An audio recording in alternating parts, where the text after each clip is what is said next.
It's nearly Christmas, which means that if you work in an office, you'll no doubt have noticed the steady increase in packages showing up at reception.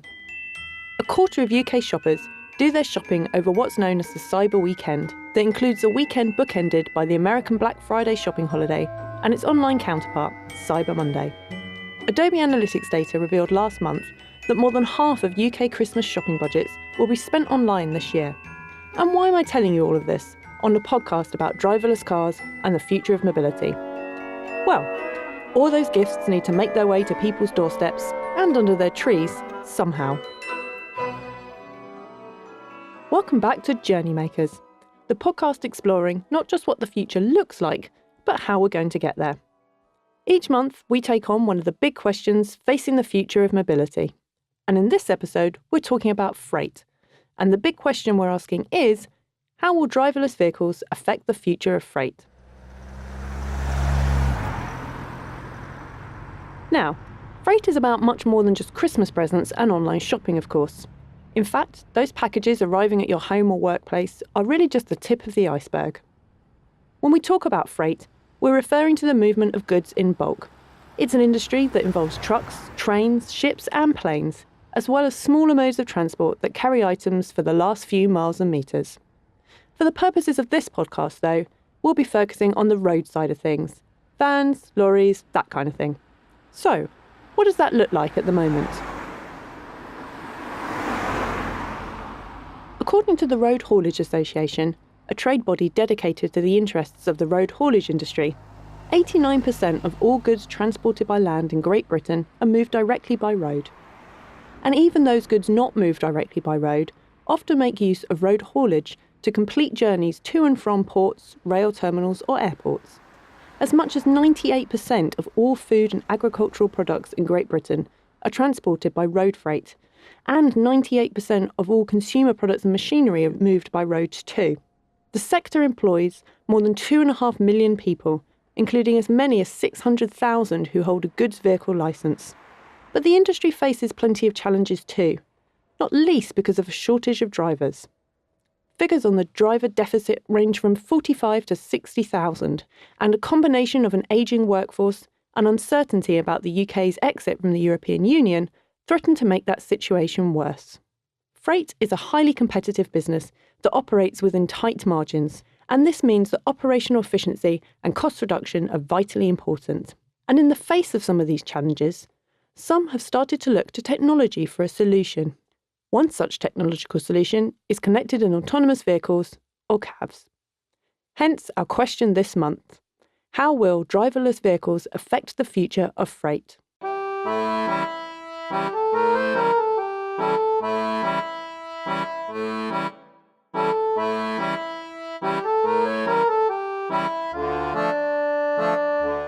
Last year, the Transport Research Laboratory, or TRL as we know them, was awarded a government contract to test out semi-autonomous lorries on UK roads. More specifically, the tests are aimed at trialling what's known as vehicle platoons of up to 3 lorries travelling in formation. In these platoons, the lead vehicle is controlled by a human driver and communicates with others in the convoy wirelessly, instructing their onboard computers to accelerate, brake, etc., etc. On the smaller end of the scale, we've got what are known as delivery robots, which have been trialled in Milton Keynes and South London. These machines are used for what's known as last mile delivery, the sort of thing that might bring your Cyber Monday packages to your front door. Other than these examples, however, the way that freight might come together with driverless vehicles is largely unexplored territory. So, as with every episode of Journey Makers, we've corralled together some experts to find out what the future looks like and how we're going to get there. Helping to take on our big question this month is Rod McKenzie. I am the Managing Director of Policy and Public Affairs at the Road Haulage Association. And my name's Ailish Garvey. I work for TRL. I'm on the Freight and Fleet team in the Sustainable Operations Group. And last but by no means least, Ben Morris. I work for a company called DG Cities, which is based here in Greenwich, and we really are a bunch of enthusiastic people from across different sectors looking at urban innovation, how we make our cities better, more livable, more resilient, more sustainable, easier to get around, just better places to live, work and play, really.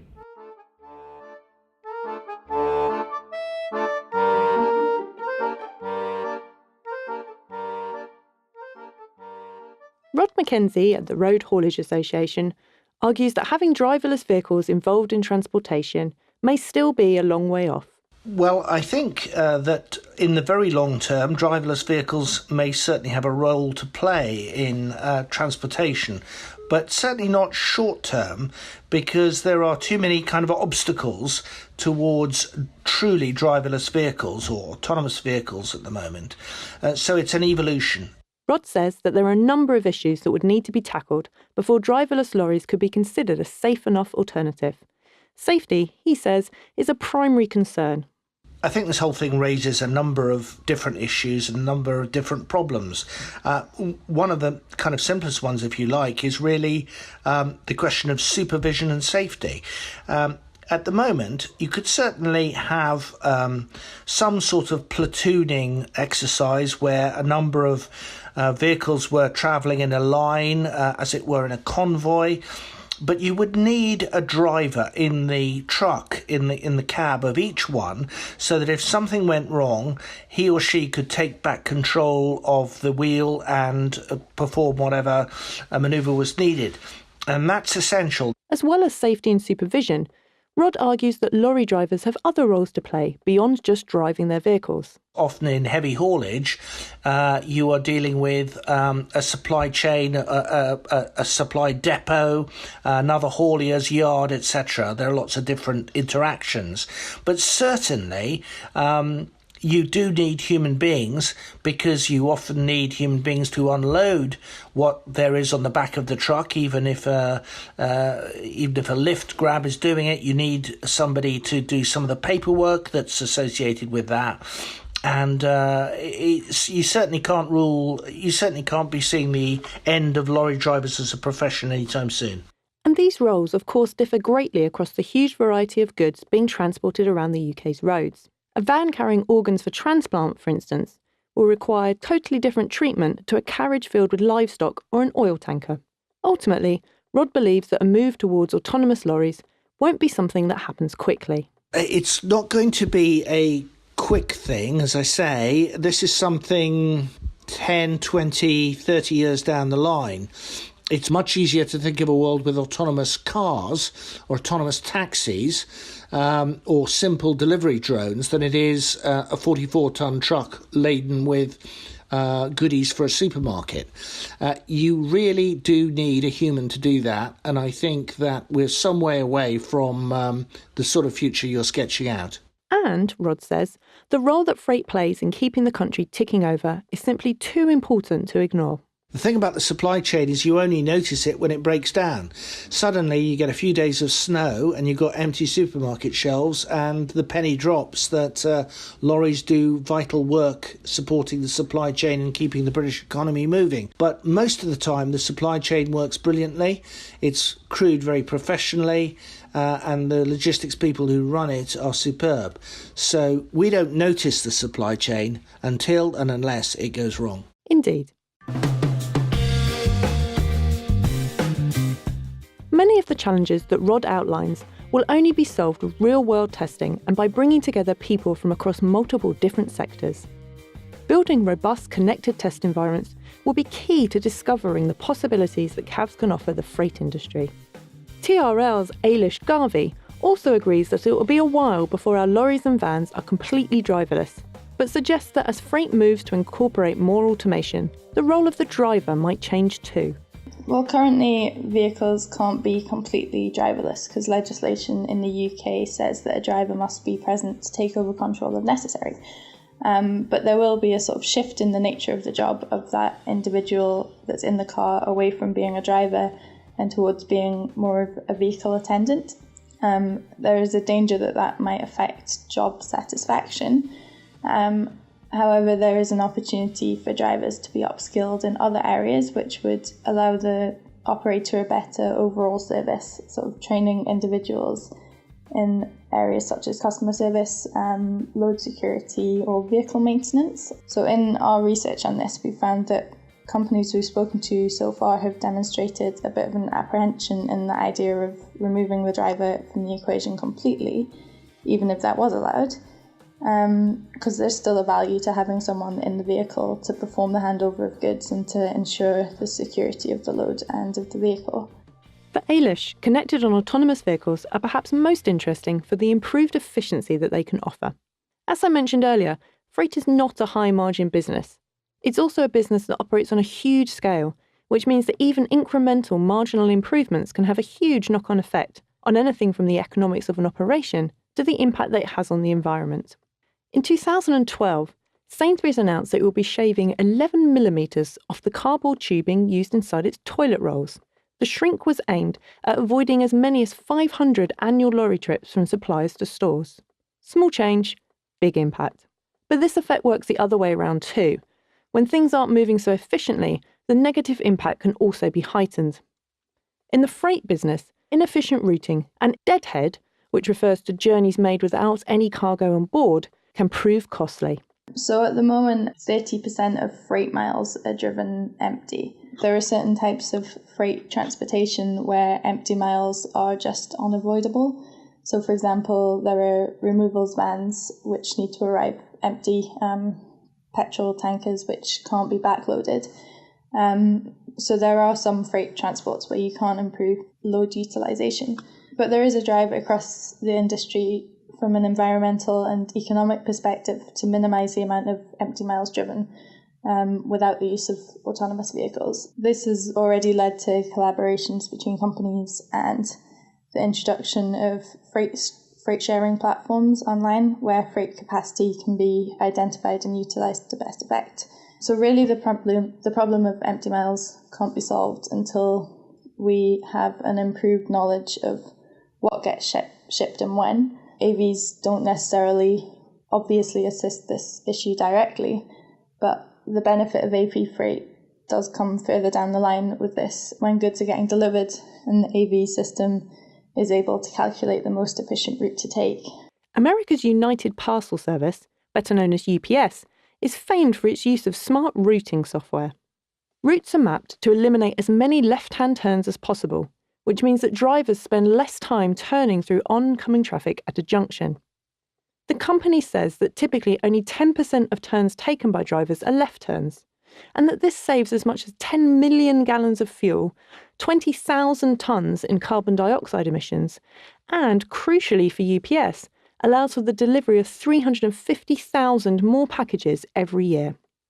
For Haulage, this points towards just some of the potential offered by CAV systems. So one study showed that drivers take 6 to 8 months to get familiar with their area, and unfamiliar drivers are 50% less efficient than familiar drivers in central London. So if you sort of remove that whole element of it, then you can save a lot of mileage and streamline the whole operation. AVs sort of offer the potential to optimise the service by finding the quickest route in real time and adapting their speed to the surrounding environment so they can travel at the highest safe velocity and they can drive for long periods without rest, increasing efficiency and easing congestion in built-up areas.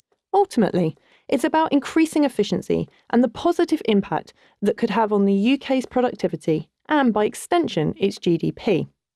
In fact, a recent study conducted by SMLL found that 62% of UK business leaders surveyed believed CAVs will have a positive impact on gross domestic product.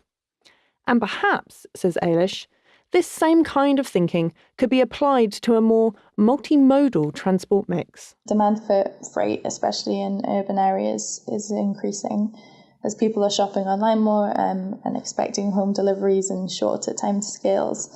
The roads are already at capacity and cities are very congested. Rail network is also deemed to be at capacity, and that doesn't really fix the issue of door-to-door deliveries. So there are solutions such as delivery drones and underground tunnels. But in the short term, there are barriers to introducing solutions. There's a massive infrastructure investment that would be necessary to even make them possible. There's also regulations like aviation regulations, which restrict the movement of drones, and restrictions on the sort of size, shape, and payload of the type of items that could be delivered in that way. But in the longer term, drones and underground tunnels could be a really good means to alleviate the problem of limited road capacity. they could play a big part in a multimodal transport system. Ben Morris, as mobility lead at DG Cities, is particularly interested in the final mile of delivery. This is where he's seeing the most innovation and disruption at the moment. We've spoken to a number of sort of logistics companies, whether it's sort of HGV long haul or smaller van last mile delivery. And certainly the Ocados and the John Lewises of the world very much see their driver as an integral part of the customer experience. And so their view is that they won't actually sort of change their workforce. They will just sort of repurpose, retrain their people to interact with customers, whether it's sort of unloading the goods, whether it's putting their carpet in or putting their sofa together or putting their cold goods in the fridge. I think in terms of the smaller van last mile delivery, that's where there's potential disruption to jobs in terms of robotics taking over deliveries that were otherwise done by a human being. But it doesn't have to. And actually, a lot of the times when we see disruption happening, there's unintended consequences and new job opportunities created out of it. Earlier this year, the Gateway project put tech to the test, using self-driving vehicles to deliver packages to people's homes. Ben explains how the trials played out. So as part of the Gateway project, which finished in March this year, one of the trials that we carried out was in the Woolwich Arsenal, where we worked with Oxbotica and a number of other companies, and we effectively tested out what the customer experience could be for last mile delivery of non-perishable goods. The experience was set up for the customer that they could order one of 3 different packages. They'd get a text notification when the car was outside. They could either come out and collect the goods from the driver or from the driver in inverted commas, or he or she could actually deliver it direct to the door. And then we actually sort of followed the customer experience through and got survey feedback to understand how people interacted and engaged with it. And actually, most people said that they would pay at least the same amount, if not more, for driverless delivery, which is an interesting finding, and actually sort of confirmed, at least to me, that the role of the driver can and will change and become much more interactive with the customer. In fact, Ben says, he can see this approach to final mile delivery being applied much more widely in the near future. He suggests that buildings in urban areas might take on additional roles as consolidation centres or distribution facilities for Onward deliveries. I think people are always going to want to buy goods. I think certainly sort of food shopping will remain something that people do more and more online, topped up by local convenience stores. I think people will always want to buy things and have them delivered.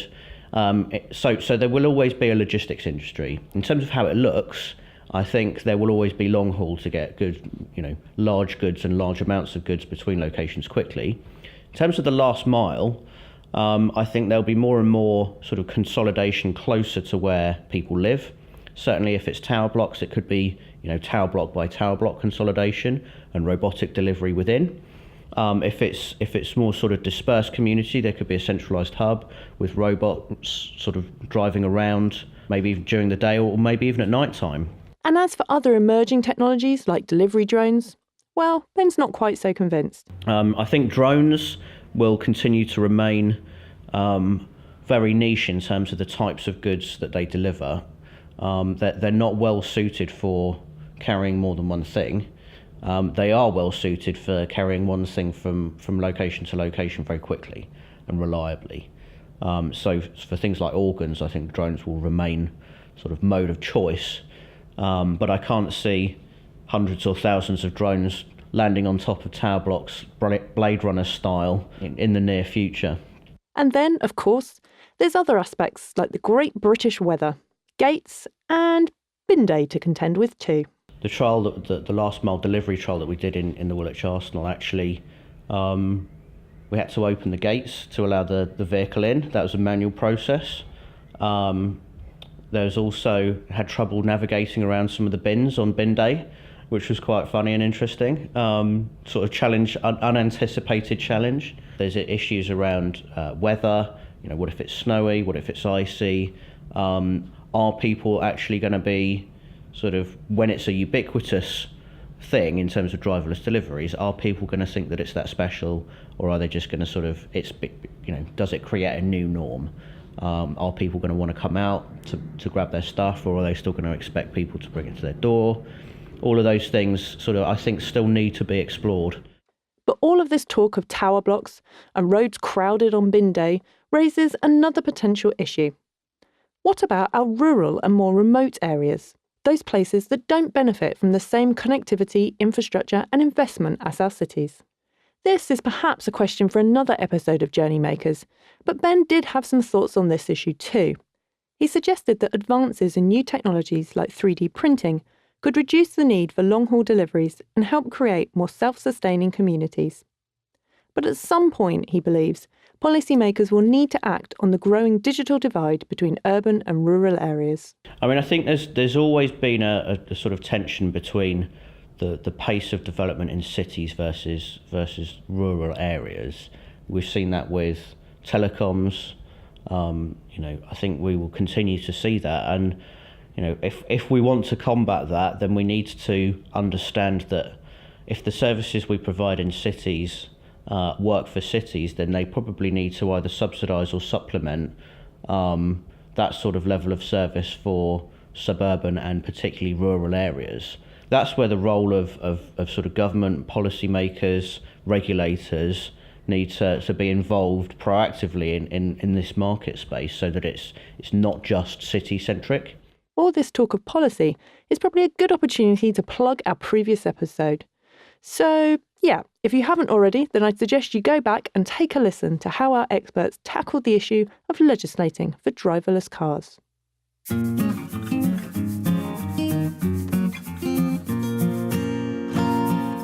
So from talking with our freight experts, it's clear there are many unknowns, but also plenty of opportunities for driverless vehicles in the sector. Just last month, Benedict Evans, a partner at the gilded Silicon Valley venture capital firm Andreessen Horowitz, gave a presentation on the future of business and the internet. In it, he compared the market size of e-commerce to grocery, and it's perhaps not surprising to hear that people spend a lot more money on their groceries than they do on e-commerce purchases. But the number of people buying their groceries online is growing, particularly in the UK. For tech innovators, this is simply too big of an opportunity to miss out on. And of course, freight will have a considerable role to play in this future. Will that future include autonomous vehicles? From what we've heard today, the answer is at least probably, if not definitely. But uncertain answers are often what you deal with when you're tackling the big questions. We know that because that's what we do with every episode of Journey Makers. So join us next month as we take on another big question facing the future of mobility. You'll find Journey Makers wherever you usually get your podcasts. And if you've got a big question you'd like to hear us tackle in another episode, then send us a tweet at smll_London. Until next time, see you in the future. How will you be getting there?